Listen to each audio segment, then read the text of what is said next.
welcome to the 6th District. I always like to say Polish Cadets is in the heart of the 6th District, and it is also, of course, in the heart of the 144th State Assembly District. Very exciting. I really want to just pause for a brief minute and thank all of the folks who made this morning's event possible. It's really important to remember things like this don't happen by accident. You guys are not here by accident. You're here because people called you, people mobilized you, people put this together. Let's thank all of the folks who are part of Sam's volunteer corps that made this morning's possible.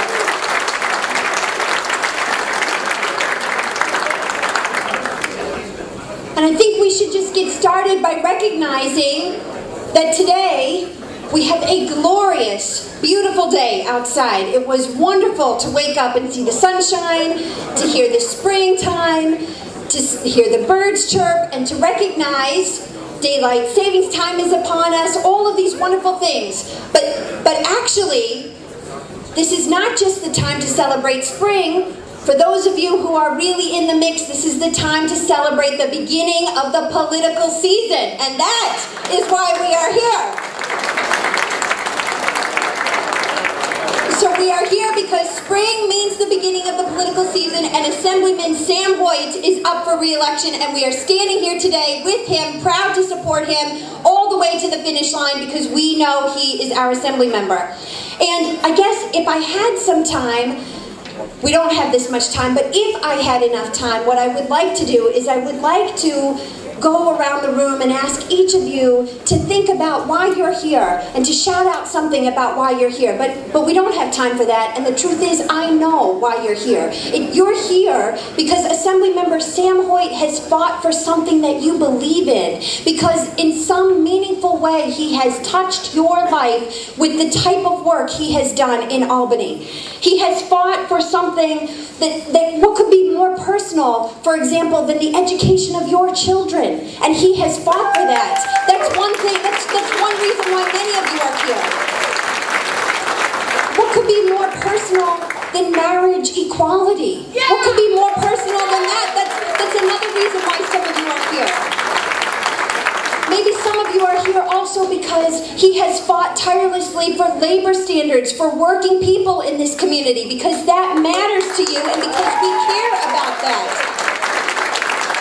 Maybe you're here because he's fought for parks and for recreation and for preservation of our environmental conservancy. I mean, maybe that's one of the reasons that you're here. Or maybe you're here because of the Historic Preservation Act and the type of progressive development that Sam has fought for. Those are all part of the things that Assemblymember Sam Hoyt has fought for. And despite all of the chaos that surrounds Albany, this is a man who has stayed focused on these core issues, the fundamental things that you care about, which is one of the reasons why you're here today. And I guess what I'd like to do is get us started by introducing some of the speakers who are going to talk to you a little bit more about those issues and how Sam has been a champion for those issues in Albany.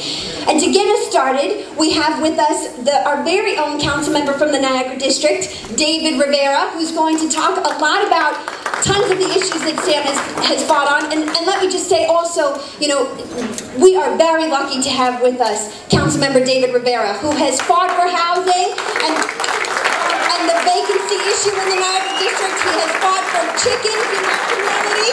He has fought for domestic partnership in our city. Please join me in welcoming Councilmember David Rivera. Thank you very much, Maria. And you had to mention the chickens. That's the most talked about issue in 2009. Thank you very much. It is an honor and a privilege for me to stand up here and support Sam Hoyt. I've had an experience working with Sam Hoyt both on a personal level and governmental level.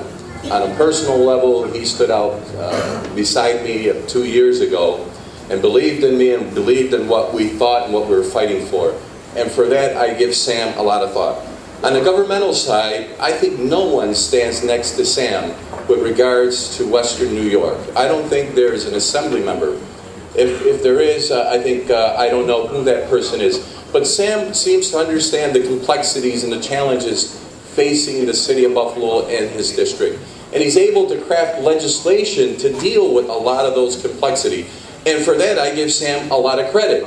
Sometimes I think he doesn't get the credit he deserves for all the legislation he either proposes or has passed in the New York State Assembly. For that, Sam, we thank you.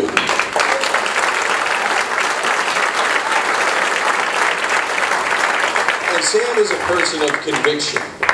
You know, he stands behind you, whether it's the LGBT community, different segments of the neighborhood, the poorer parts of the neighborhood, the more affluent parts of the neighborhood. Sam stands behind you. He understands. He reaches across all sections of his district to work with people to get things done. And that's why I'm proud to be here today and be one of the first elected officials, along with Maria, to endorse Sam Hoyt for New York State Assembly in 145th Assembly. Thank you.